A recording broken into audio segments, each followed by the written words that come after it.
The smell of roasted turkey and underlying tension filled the dining room of our family's Victorian mansion.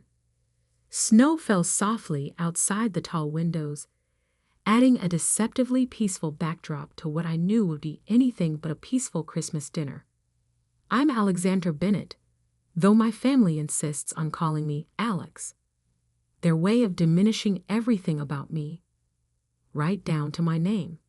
At 29, I'm the youngest of 3 children and the only one who chose to stay in the family home after graduating college.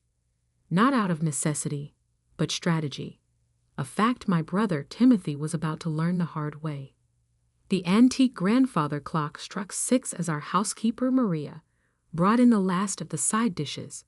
She caught my eye briefly, a knowing look passing between us.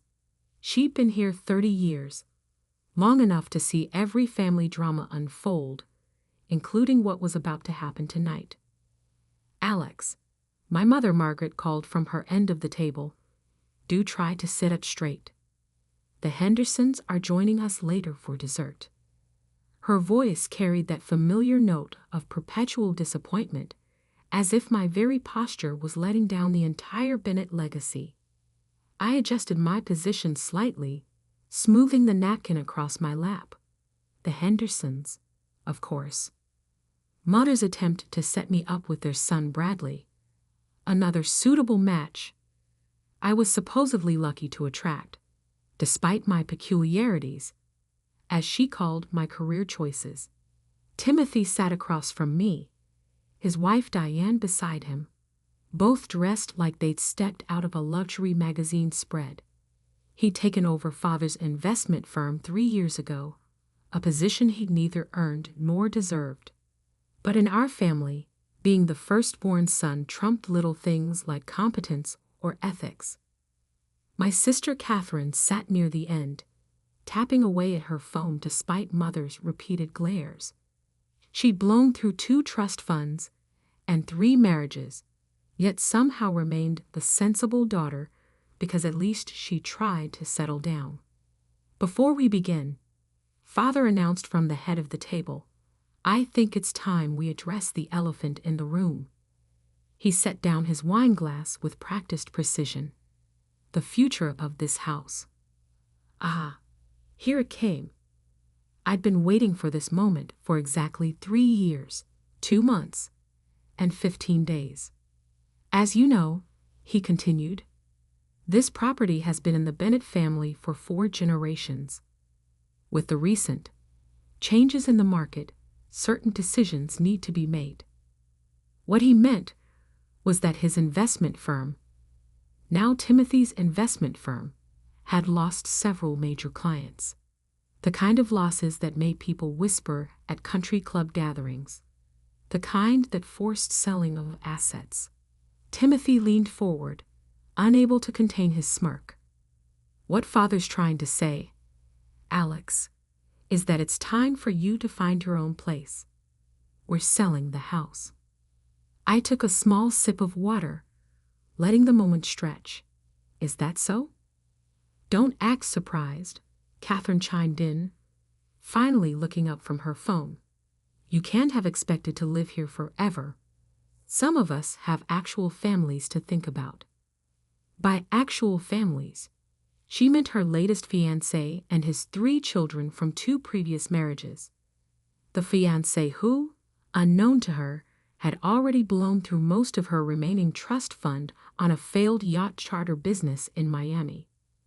The market's quite good right now, Timothy continued, his voice taking on that condescending tone he perfected since childhood. I have several interested buyers already. High-end developers. They'll probably tear it down, build luxury condos. Mother's hand flew to her throat. Tear it down. But Timothy, darling, this house is just a house, Mother. He cut her off. Progress demands change. Besides, Alex needs to learn to stand on her own 2 feet. You have 1 week to pack your things and leave. I set down my water glass carefully. That's interesting, Tim. Tell me more about these developers. He preened slightly, always eager to show off his business acumen. Prestigious firms. Top dollar. Of course, you wouldn't understand the complexities of such deals. Actually, I said, reaching for my briefcase beside my chair, I understand completely. That's why I had my team research them thoroughly 3 months ago when they first approached me. The room went still. Your team. Father's voice carried the first note of uncertainty I'd heard in years. I smiled, pulling out a thick folder. Yes, my legal team. You see, they were quite concerned about the potential buyer's history of fraudulent dealings, especially given my position as the property owner. Timothy's fork clattered against his plate. What are you talking about? Oh, did I forget to mention? I laid the property deed on the table. I bought this house 2 years ago, through a holding company, of course, when Great Aunt Adelaide's estate was sold. Impossible, Father snapped. The house was tied up in the family trust. It wasn't for sale. The trust you borrowed against repeatedly to cover the firm's losses. I raised an eyebrow. The same trust you defaulted on last spring. The bank was quite happy to sell to a buyer with liquid assets and excellent credit. They particularly appreciated my cash offer. Mother's face had gone pale. Catherine's phone slipped from her fingers. You're lying, Timothy sputtered. This is some kind of joke. Would you like to see the documentation? I opened the folder. I have everything here. The deed, the transfer records, even the receipts for the property taxes I've been paying while letting you all live here rent-free. But your job, Mother whispered. You work in that little tech startup. I laughed softly. That little tech startup went public last year. I'm the Chief Innovation Officer and one of the founding partners. Did none of you ever actually Google my company? We're valued at just over $4 billion. The silence that followed was deafening. Outside, the snow continued to fall, adding another pristine layer to the grounds I legally owned. So, I continued, about that 1-week notice to vacate. I think 24 hours is more appropriate, don't you? After all, progress demands change. Timothy's face had turned an alarming shade of red. You can't do this. We're family. Family? I pulled out another document. Like when you forged my signature to access my trust fund last year. Or when you mortgaged this house to cover your gambling debts. His mouth opened and closed like a fish out of water. Diane suddenly became very interested in her napkin. How did you? Father started. No, I finished for him. I know everything. Every loan, every fraud, every secret account. And after tomorrow, so will the SEC. The grandfather clock chimed again, its sound echoing through the stunned silence. But I wasn't finished. There was one more revelation to come. One that would shake the Bennett family to its very core. Now, I said calmly, let's talk about what really happened to Great Aunt Adelaide's original will, the one that disappeared the night before she died, the one Timothy visited her about in the hospital. Timothy's face went from red to white faster than I thought possible, because he knew what was coming next would destroy not just his reputation, but everything he'd schemed and stolen to build. Maria quietly began clearing the untouched dinner plates, her movements precise and careful, like someone trying not to startle a room full of cornered animals. The turkey had gone cold, forgotten in the wake of my revelation. The night before Great Aunt Adelaide died, I continued, pulling out a USB drive. The hospital security cameras recorded something interesting. Would you like to see it, Timothy? Or should I just describe how you threatened our dying aunt to change her will? Stop. Timothy's voice cracked. His perfectly pressed collar suddenly seemed to be choking him. Why stop? Isn't this what family dinners are for? Sharing memories? I connected the drive to my tablet. The footage is quite clear. You entering her room at 11:42 p.m. The nurse's statement confirmed she heard you shouting.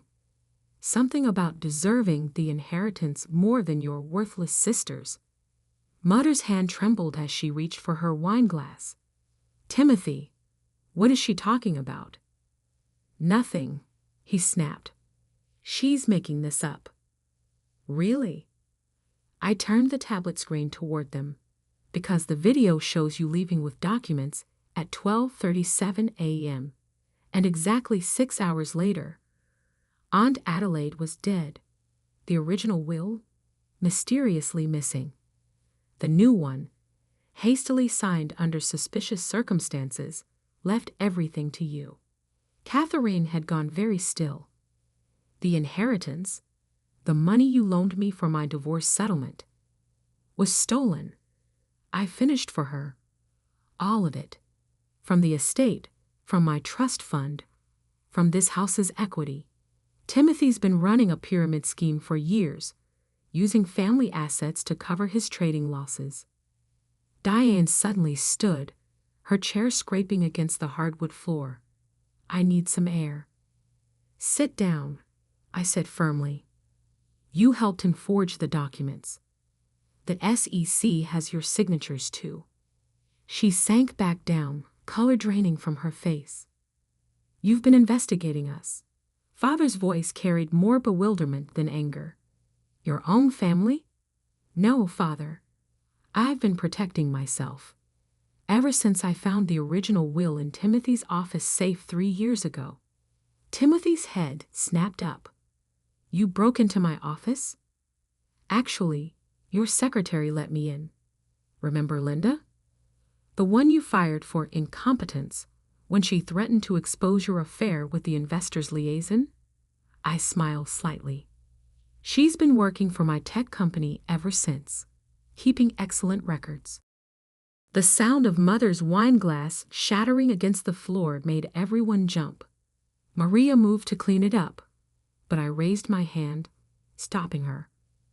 Leave it, I said softly. In fact, Maria, why don't you take the rest of the evening off? With full pay, of course, and don't worry about your job. You'll still have one after they're gone. You can't just. Father started, but I cut him off. Can't just what? Protect loyal employees? Make business decisions about my own property? Don't worry, Father. Maria's contract is ironclad, unlike the documentation Timothy used to embezzle from the family firm. I opened another folder, spreading out bank statements and transaction records across the table like a grotesque Christmas dinner centerpiece. 14 shell companies, I narrated, pointing to highlighted sections. 23 fraudulent accounts. Over $12 million in misappropriated funds. Did you really think nobody would notice? I was protecting our legacy, Timothy shouted, mask finally cracking. The firm was failing. Father's investments were worthless. Timothy. Father's face had gone purple. What have you done? What you taught me to do, Timothy snarled. Appearances matter more than anything, right? Keep up the family name at any cost? Cost? I laughed softly. Let's talk about cost. The cost of sending me to boarding school at 12 because I was difficult. The cost of cutting off my college fund because I chose tech instead of finance.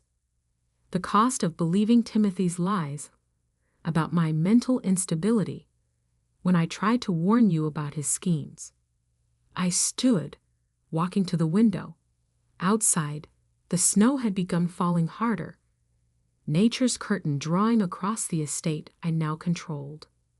But here's the real cost. I turned back to them. Tomorrow morning, the SEC will receive documentation of every fraudulent transaction. The FBI will get proof of Timothy's involvement in Great Aunt Adelaide's death. And the family firm will be revealed as the house of cards it's become. You'll destroy us, Mother whispered. No, Mother. You did that yourselves. I'm just turning on the lights. Catherine, who had been unusually quiet, finally spoke. What about me? My trust fund is gone, I confirmed. Timothy emptied it months ago, just like he did with mine, just like he's been doing with the firm's pension fund. By the way, your new fiancé? He knows. He's been helping Timothy hide the money offshore. Catherine's face crumpled. Another expensive engagement ring turned to dust. But I'm not completely heartless, I continued. I've arranged for a small stipend for you, Catherine. Enough to live modestly while you finally finish that degree you abandoned. And Mother, there's a comfortable condo waiting in Palm Beach. Your social circle won't be quite as grand, but you won't be destitute. And me? Timothy's voice was barely audible. I smiled, the same cold smile he'd given me countless times over the years. You get exactly what you deserve. A 6S8 cell with a lovely view of the exercise yard. Unless, of course, you'd like to make a deal. Hope flickered across his face. What kind of deal? Tell them the truth, I said simply. All of it. About Adelaide, about the firm, about every scheme and lie. Give them closure before you go away. Timothy looked around the table, at our shell-shocked parents, at his trembling wife, at Catherine's tears. For the first time in his life, he had no moves left to make. It started 6 years ago, he began, voice shaking, when Father made me CEO. But what he revealed next would shake our family's foundation even more than my previous revelations. Because Timothy's crimes went far beyond money. They struck at the very heart of what had torn our family apart decades ago. Timothy's confession spilled out like poison from an old wound, each word making our mother flinch, our father age, and Catherine's tears fall faster. The firm was already failing when Father made me CEO, he continued, staring at his hands. His investments in oil had tanked. The real estate venture in Dubai was a disaster. But we kept up appearances, using Adelaide's trust fund to cover the gaps. My sister's money, Father whispered. You stole from my sister? You taught me well, Father. Timothy's laugh was hollow. Remember when Alex was 12? When she found those irregularities in the family books? I remembered. It was the reason they'd sent me to boarding school. Difficult child, needs discipline, they'd said. In reality, I discovered their first round of financial fraud. But that's not the worst part. Timothy's voice dropped lower. The night Adelaide died, she knew everything. She'd hired a forensic accountant, was planning to expose us all. Mother's face went ash white. Us. All. Tell them, Father. Timothy's eyes had taken on a strange, fevered gleam. Tell them who really started this. Who taught me how to create shell companies, hide assets, manipulate accounts? Father stood so abruptly his chair toppled backward. Be quiet. No. I cut in. Let him finish. Though I already know, I found your old records, Father. The ones hidden in the false bottom of your study drawer. Records going back 30 years. Catherine made a small, broken sound. Daddy? It was for the family. Father's voice cracked. Everything I did was to maintain our position, our name, including sending me away. I asked quietly, including believing Timothy when he said I was unstable, turning the whole family against me when I tried to warn you about the firm's collapse. You were too smart, he whispered, too observant, just like Adelaide. The truth hung in the air like smoke, choking us all. So when she threatened to expose you, I continued, Timothy handled it, just like you taught him to handle problems. But he got sloppy, left evidence. I pulled out one final document, a hospital record showing elevated levels of potassium in Adelaide's last blood test. Levels that couldn't be explained by her condition. Did you know about this part, Father? Did you know your son graduated from fraud to murder? Mother ran from the room, the sound of her retching echoing from the hallway. Diane sat frozen, her expensive manicure digging half-moons into her palms. I didn't. Father stumbled back. Timothy, tell me you didn't. The family name? Timothy's voice was eerily calm now. Above all else, protect the family name. Your words, Father. Your lessons. I stood, gathering my documents. The police will be here in approximately 10 minutes. I called them before dinner. You're having us arrested? On Christmas? Catherine's voice rose hysterically. No, Catherine. I'm having Timothy and Father arrested. You and Mother have different consequences. I handed her an envelope. Your new apartment lease, first year paid, along with enrollment papers for the community college nearest your new home. Time to build a real life. She took the envelope with trembling hands. Why? Why help me? Because you were a victim too. Spoiled and enabled, yes, but not criminal. Not like them. The sound of sirens grew in the distance. Timothy made a move toward the door, but I pulled out my phone. The house is surrounded. My security team has been in place all evening.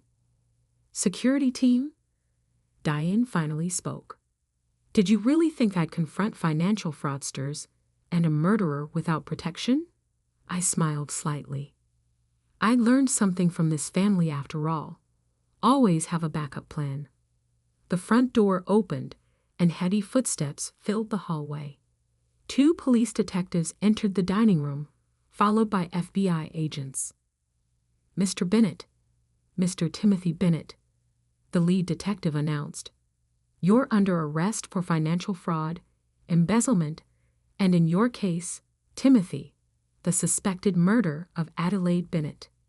As they read them their rights, Mother returned, leaning heavily against the doorframe. I walked to her, holding out another envelope. The condo in Palm Beach, I said softly. It's peaceful. Far from all of this. There's enough money in the account I've set up to live comfortably, if not extravagantly. Why? She whispered. After everything we did to you. Because hate takes too much energy. And I'd rather use mine building something new. As they led Father and Timothy away in handcuffs, I walked to the window, watching the snow blanket their footprints, erasing all trace of their passage from my property. 3 months later, I stood in the same dining room, but everything had changed. The heavy drapes had been replaced with light, modern panels.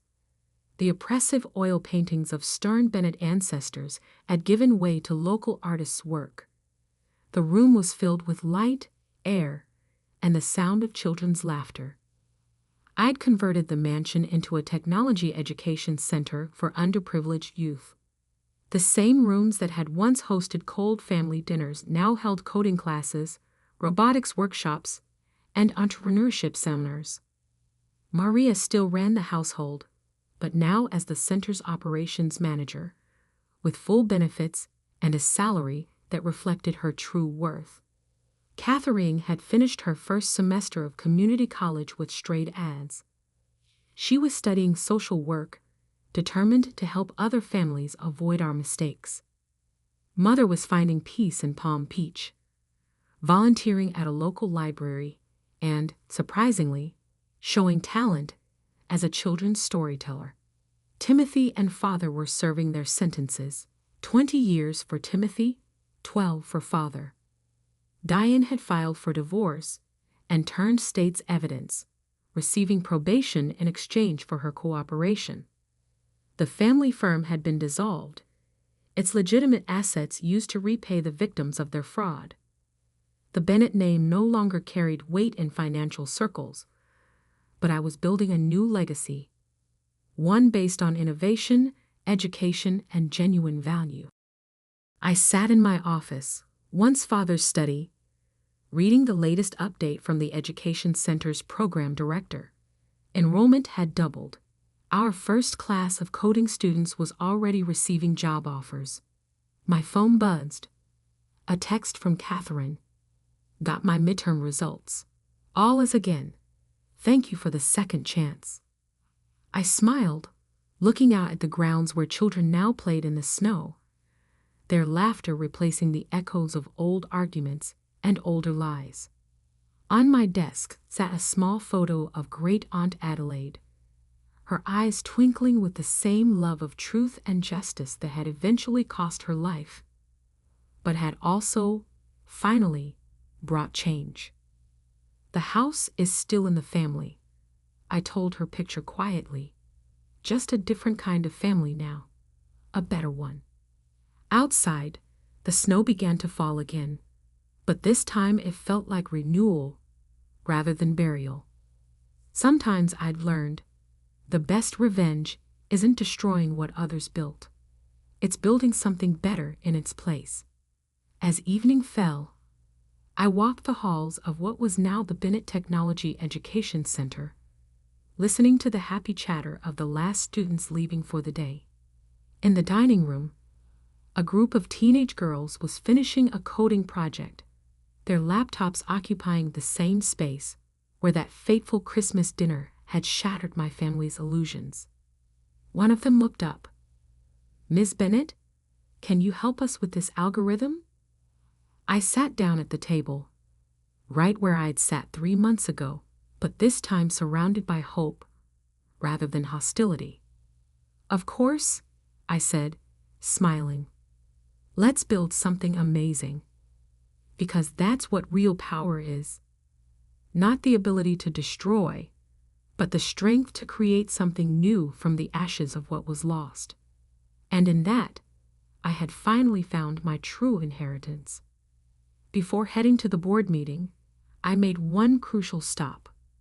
The small coffee shop on Oak Street looked exactly as it had 15 years ago. Martha, my grandmother's best friend and former Bennett Industries head of accounting, sat at our usual corner table. "I wondered when you'd visit today," she smiled, pushing a cup of coffee toward me. At 78, her eyes were still sharp as ever. "It's time, isn't it?" I nodded, settling into the chair. "They never knew it was you who taught me how to read corporate financial statements when I was 16. Or that you helped me understand what they were really doing with the company." Martha had been the one who opened my eyes years ago, showing me how my father and Marcus manipulated numbers, hid losses, and played fast and loose with investor funds. She'd been forced into early retirement when she threatened to report their practices. "Your grandmother would be proud," Martha said softly.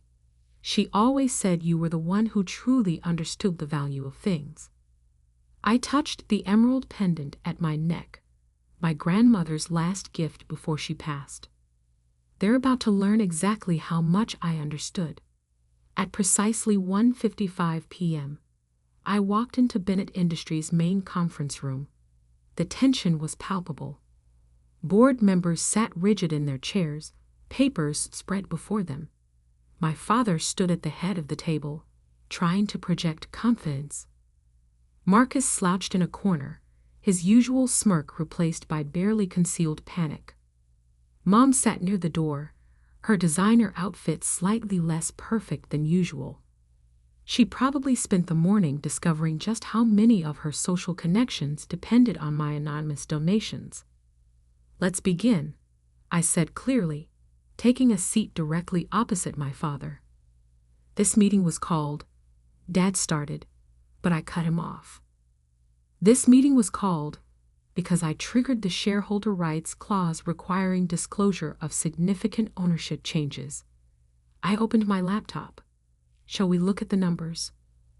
The projector hummed to life, displaying a complex web of shell companies, investment vehicles, and stock transfers. 3 years of careful acquisition, all leading to this moment. As of this morning, I continued, these entities collectively own 47% of Bennett Industries' voting shares. The room erupted in murmurs. Dad gripped the edge of the table. That's impossible, Marcus burst out. The family trust controls majority shares. Correction, I smiled. The family trust controlled majority shares until you used them as collateral for your failed Pacific Shores development project last year. A project that, coincidentally, was purchased at bankruptcy auction by one of my investment groups. Marcus went pale. How did you? No? Unlike you, I actually read the financial reports. All of them, including the ones you tried to bury. I turned to the board members. Would anyone like to see the real numbers from the last 3 years? The ones that don't appear in the official statements. This is blackmail, Dad snapped. No, this is business. I stood up slowly. You taught me that, remember? Everything's negotiable. Everything has a price. What do you want? A board member asked, his voice shaking slightly. Transparency, accountability, and I paused, looking directly at my father, a change in leadership. You can't seriously expect, Marcus started. Actually, I can. Because in addition to my shares, I also hold proxy voting rights for the Miller Group. I let that sink in. The Miller Group, our largest institutional investor, controlled another 15% of shares. Dad sank into his chair. Catherine Miller is a personal friend. Catherine Miller is a businesswoman who recognizes competence over nepotism. I clicked to the next slide. She's also aware of certain irregularities in the company's handling of her investments. Irregularities that I've documented extensively. The room fell silent. Years of mismanagement, hidden losses, and questionable deals, all meticulously recorded and ready to be exposed. Here's what's going to happen, I said calmly. The board will appoint an independent audit committee. Marcus will resign from all operational roles. And Dad? I met his eyes. You'll announce your retirement. Today. Or what? He challenged, but his voice lacked conviction. Or I call the SEC. I'm sure they'd be very interested in the real story behind Wilson Holdings' collapse, and the Thompson development deal, and about a dozen other transactions I've documented. Mom stood up suddenly. Alexandra, please. This is your family. Family? I turned to her. Was it family when you watched Dad crush every initiative I brought to the company? When you stayed silent as Marcus took credit for my work? When you threatened to disown me if I didn't give up my house? She flinched. I learned what family meant from Grandma, and from people like Martha Stevens. You remember her, don't you, Dad? The accountant you forced out because she wouldn't cook the books. Dad's face contorted. Martha? She's been helping you. She taught me to see what was really happening in this company, and now everyone else will see it too.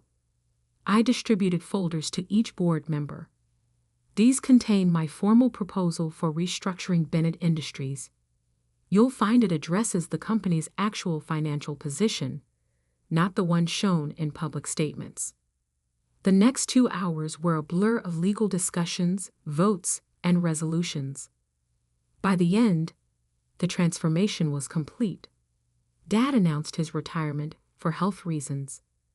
Marcus was removed from all operational roles, and I became executive chairperson of the board with a mandate to reform the company's governance and operations.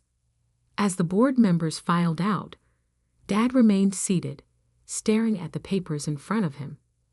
"I never thought," he began, "that I could do this," I finished. "That's been the problem all along." "What happens now?"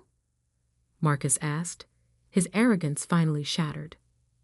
"Now, you'll retain your shares, but have no operational control. Dad will have a comfortable retirement, provided he stays out of company business. And Mom," I turned to her, "the foundation's funding is secure, but its board will be independently managed." "And the mansion?" she asked quietly. "Keep it. Consider it a reminder that sometimes the child you underestimate the most becomes the one you answer to." I gathered my things, pausing at the door. "Oh, and Marcus?" "I bought the Thompson Development Group this morning." Turns out they were eager to sell once they realized who they were really dealing with. The sun was setting as I drove home, to my house, the one I'd refused to sell, the one that had started this whole confrontation. Martha was waiting on my porch, a bottle of champagne in hand. "Your grandmother kept a letter for you," she said, pulling an envelope from her bag. "She asked me to give it to you when the time was right. I think today qualifies." The letter was short, written in my grandmother's elegant hand. "My dearest Alexandra, I've watched you grow into someone extraordinary, someone who sees beyond the surface of things. The emerald pendant I gave you isn't just jewelry. It's the key to a trust I established years ago, one your father knows nothing about. Martha will explain everything. You've proven you know how to build things. Now show them how to build something better than they ever imagined. All my love, Grandma." I touched the pendant again, understanding finally dawning. Martha smiled. "Ready to hear about your grandmother's real legacy?" I nodded, opening my door to welcome her in, because sometimes the best revenge isn't about tearing things down. It's about building something new from the ashes of what they never valued. And as for that house they wanted me to sell, it was never about the property. It was about standing my ground, about refusing to be pushed aside one more time. The next morning, a single email went out to all Bennett Industries employees. Change isn't always comfortable, but it's often necessary. Together, we're going to build something extraordinary. And this time, everyone's voice will matter. Regards, Alexandra Bennett, Executive Chairperson, Bennett Industries. Sometimes the biggest victories come not from the battles we win, but from the lessons we teach along the way. My family had spent years teaching me that I wasn't enough. In the end, I taught them that I was more than they ever imagined. And that house they wanted so badly, I think I'll keep it. After all, it's got a perfect view of the Bennett Industries Tower. A daily reminder that sometimes the best response to "we don't want you" is to become the person they can't ignore. Martha raised her champagne glass. "To your grandmother." "To the future," I corrected, smiling. "And to remembering that some things aren't for sale. Not houses, not principles, and definitely not self-worth." The sun set over the city skyline, painting the sky in shades of victory. Tomorrow would bring new challenges, new opportunities to reshape the company. But for now, sitting in the house I'd refused to give up, I was exactly where I needed to be. Because sometimes the best revenge isn't revenge at all. It's showing them exactly who you've become while they were busy underestimating you. And I was just getting started.